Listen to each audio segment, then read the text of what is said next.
The next phase in the development of the character of King Arthur is one that we can't directly track. Because what happened was people kept telling the stories.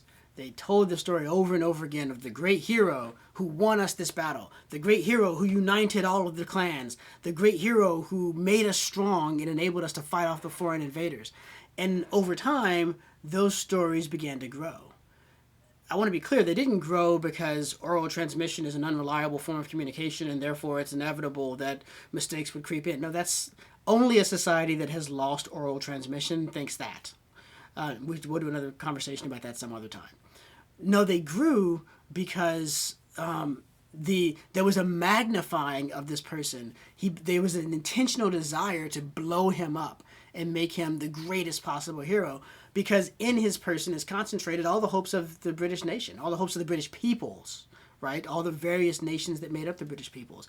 This is who we can be when we're at our best, when we're working together. This is the kind of prowess that we possess.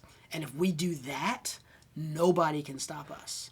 So Arthur became like a magnet that would attach additional tales, other stories, other legends, some true, probably, some not true, certainly, but great stories that were being told eventually begin to all get drawn to Arthur and to stick to him, and they expand his legend.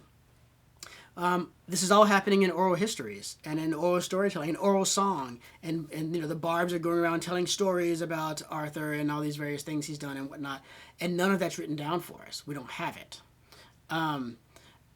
But still, this is a special moment, the first literary moment of King Arthur, before the trappings we've come to associate with him. Camelot, the Round Table, the Holy Grail, Norman castles, knighthood, chivalry. Before any of all of that, the first written accounts that we have of Arthur are of him as a Welsh hero.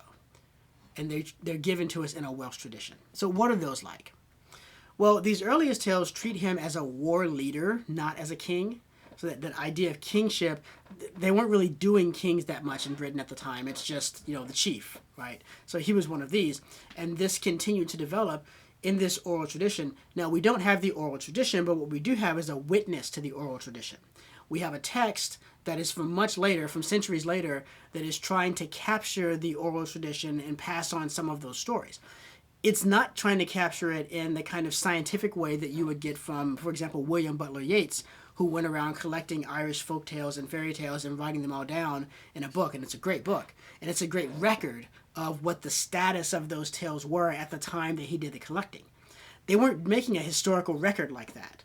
What they were doing was they were saying, let's tell a definitive version of the tales and commit it to writing so that it can be spread to other places and people can read it and go back to it, that sort of a thing. So the authors are making choices. They're deciding, they're adjudicating among different versions of the tale, and they're deciding which tales they want to tell, and which tales they don't want to tell. Tale and Arthur and author. Very hard for me to say. Forgive me.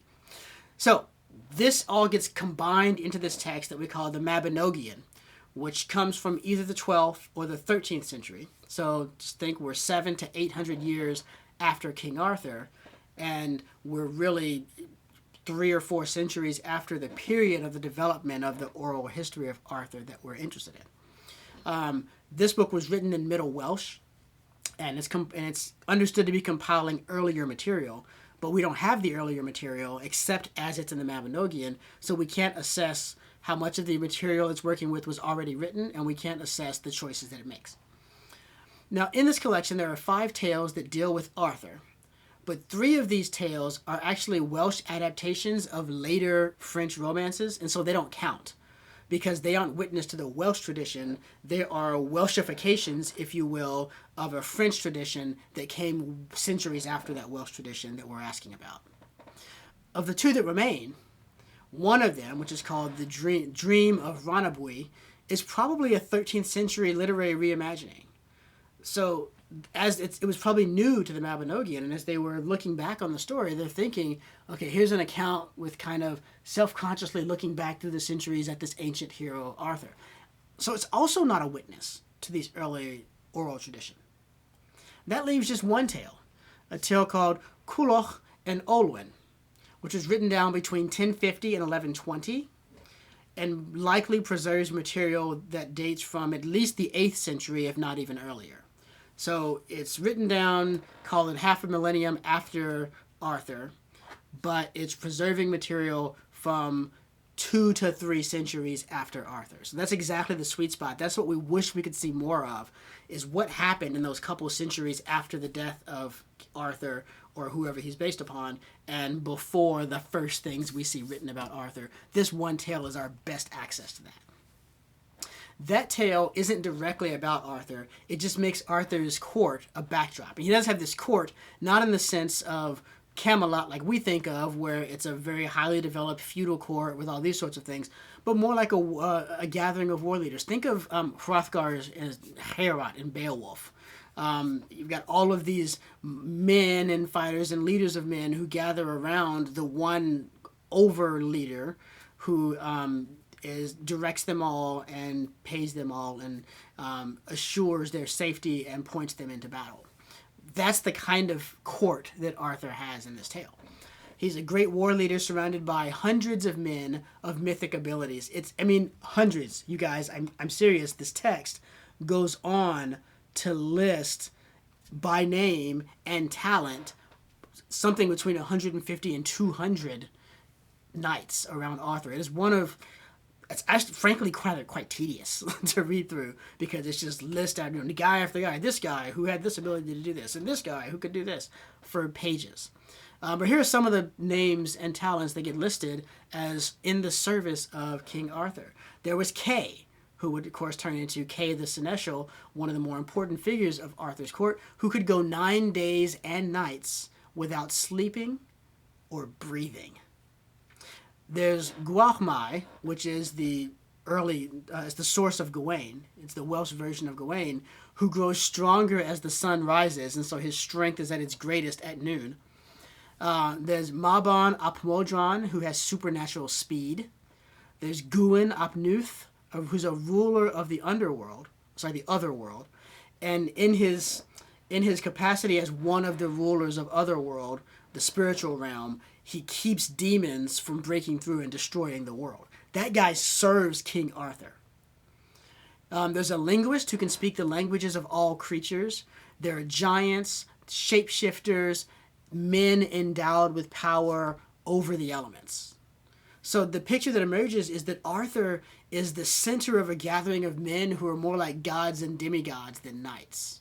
And their greatness magnifies the greatness of Arthur, because they all submit to him and they all serve him. They all defer to him. He wants to go and get involved in the quests, and they say, this isn't really hard enough for you to get involved in. This is too simple. We've got this. We'll let you know when we get to something truly difficult. Then we'll bring you into the story.